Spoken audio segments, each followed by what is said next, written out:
I'm going to move myself to here. What we're going to work on for the rest of the quarter is body paragraphs. And the method I want you to follow is the P method, the P.E.E. method for organizing and writing your your body paragraphs. So you already have gone over how to properly analyze. What you need to do now is properly organize things. So first, the part in P, right? This is a method that works for all body paragraphs, whether it's fiction, whether it's nonfiction, whether it's poetry, whether it's English, ELA, whether it's social studies, whether it's religion, whatever class.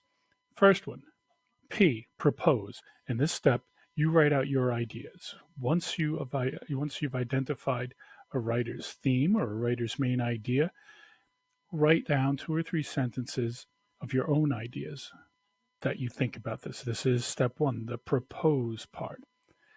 Two, evidence. In this step, you present your evidence to support your own proposals. So, whatever your proposal is, the Mets are going to win the World Series this year, your evidence has to illustrate that. The Yankees are going to win the World Series this year. Your evidence must illustrate that.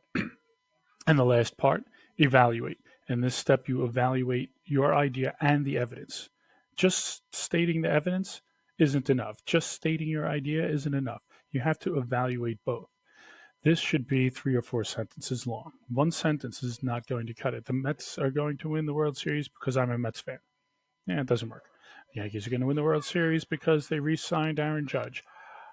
Just that alone isn't going to work. You're going to have to look a little deeper. Whatever your example is, that's how you're going to have to do that. So the expectation is that you're going to be able to follow these organizational steps, propose evidence to back up your proposal, evaluate your evidence and your proposal.